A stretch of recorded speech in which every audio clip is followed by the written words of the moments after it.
Sir हाल ही में मैंने अभी आपका एक आर्टिकल पढ़ा था द हिंदू में, जिसमें आपने एक श्याम नाम के लड़के की 2011 में बात करी थी। आपने बताया था कि द हिंदू न्यूज़पेपर को कि वो नक्सलाइट बनना चाहता था, लेकिन आपने उसे मोटिवेट किया और उसका आईआईटी में सिलेक्शन भी हुआ, और उसका उस टाइम पैकेज 10 लाख के आसपास महीने था।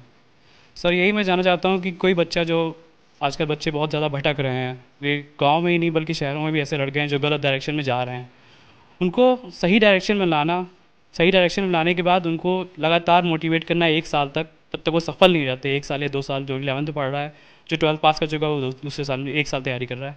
तो मैं यही जानना चाहता हूँ कि कैसे आपने उस बच्चे को मोटिवेट किया। इस तरह के बच्चे को हम लोग कैसे मोटिवेट कर सकते हैं एक एजुकेटर, और इसको सफलता के लगातार मोटिवेशन कैसे उसको बराबर दे सकते हैं।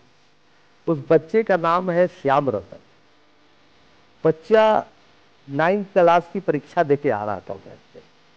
तो जब वो परीक्षा देके आ रहा था, उसी वक्त क्या हुआ कि मोहल्ले में लोग उसको अजीबो गरीब निगाह से देख रहे थे। पैदल आ रहा था अपने घर के। दरअसल में कुछ देर पहले, 2 घंटे 1.5 घंटे पहले, उसके पिताजी की कोर्ट में हत्या कर दी गई थी, कोर्ट परिसर में, पटना कोर्ट परिसर। वह इसलिए कि उसके पिताजी सरकारी वकील थे और वो बहुत बड़े क्रिमिनल के खिलाफ जो सच्चाई थी कोर्ट में रख दिया। तो जब उसको ये बात की जानकारी हुई, पिताजी नहीं रहे, तो बहुत उसमें बदले की भावना जागी। वो सोचा कि नहीं, बदला लेना है, चाहे कारण कुछ भी हो, उस क्रिमिनल को जरूर मारना है। ठीक है, कोर्ट के कानून के सहारे आता, पिताजी से लड़ाई होती वकालत के क्षेत्र में, ये क्या हो गया। और उसका पूरा परिवार सड़क पर आ गया। उसकी माँ नर्स का काम करना शुरू। तो जब उनकी माताजी नर्स का काम शुरू की, तो देखिए, वो बच्चे को बहुत संभालती थी कि देखो तुम बदला मत लो, बदला। लेकिन वो पढ़ता था, पढ़ने में अच्छा था, लेकिन बार बार उसके मन में ये बात है। जो एक अच्छे स्कूल में पढ़ता था, वहां से उसका नाम निकाला दे दिया गया, क्योंकि उसके पास पैसे नहीं थे फी देने। तो गवर्नमेंट स्कूल में आ गया, छोटा था। अब वहां से वो स्ट्रगल चालू किया। तब उसमें और विद्रोह आया कि पैसे के चलते हम सड़क पर आ गए। तो उसकी माता जी हमारे पास आई।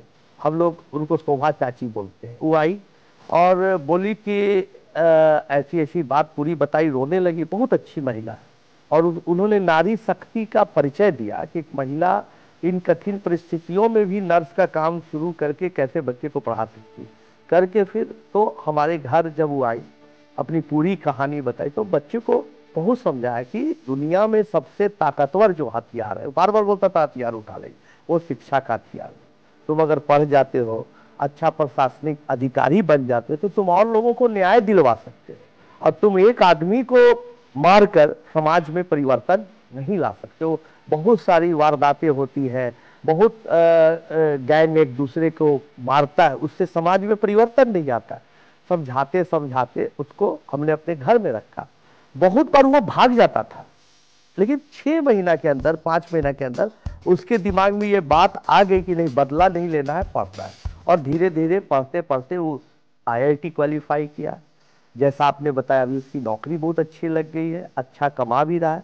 और सबसे आश्चर्य की बात है कि हमारी माता जी भी अब बुजुर्ग हो गई है, और जब भी कोई तबीयत खराब होती है, तो उनकी माँ आज के तारीख में सरकारी अस्पताल में नर्स, तो वहीं जाके दिखाती हैं और वहीं ले जाती है, डॉक्टर से परिचय कराती है कि डॉक्टर साहब यही आनंद जी की माँ है, हमारे बेटा को पढ़ाई है, आप थोड़ा इलाज करें।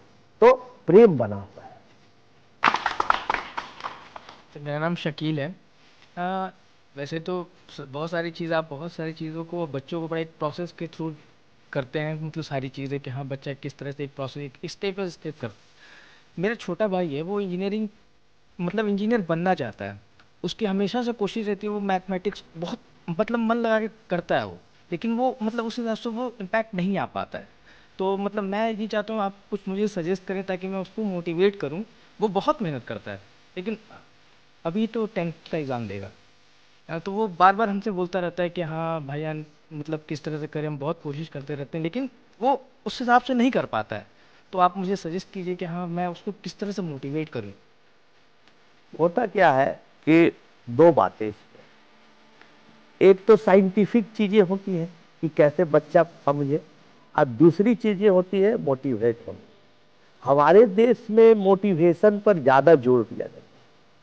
लेकिन हमारा एक एकदम अद्भुत अनुभव रहा जब MIT में मैं लेक्चर दे रहा था, इसी तरह से क्वेश्चन आंसर सेशन था, तो लोग दोनों सवाल पूछे, मोटिवेट कैसे करते हैं और टेक्निक क्या है पढ़ाने का।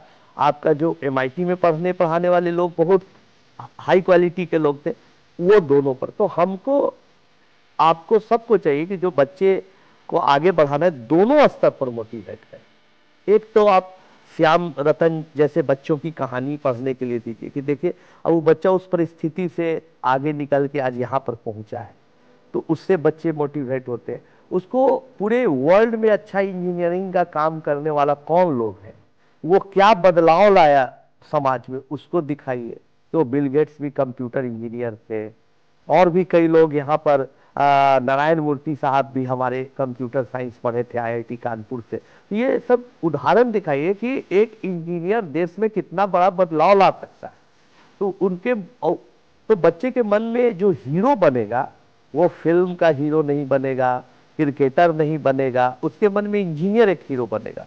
तो उसमें एक भावना जागृत हो।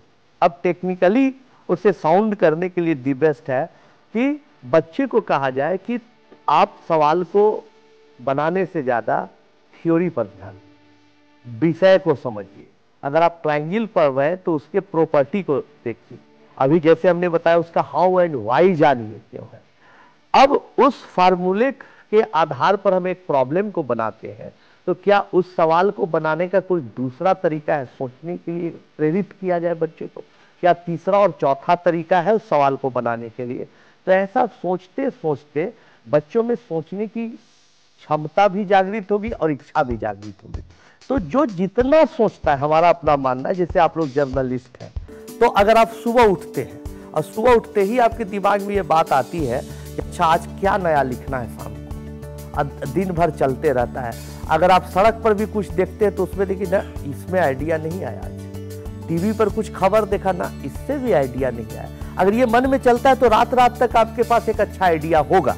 लेकिन अब आपके मन में दूसरी बातें चल रही है कि घर में एक नया फ्लैट का भी इंस्टॉलमेंट नहीं दिया है, क्या किया जाए, अच्छा नया मोबाइल कौन खरीद लिया जाए, और दोस्त की शादी के लिए भी रिजर्वेशन कन्फर्म नहीं हुआ, तब फिर नई चीजें नहीं। तो आप कितना डेडिकेटेड है सब्जेक्ट के प्रति, उससे नई चीजें आती है। जितनी नई चीजें आती हैं वही क्रांति है।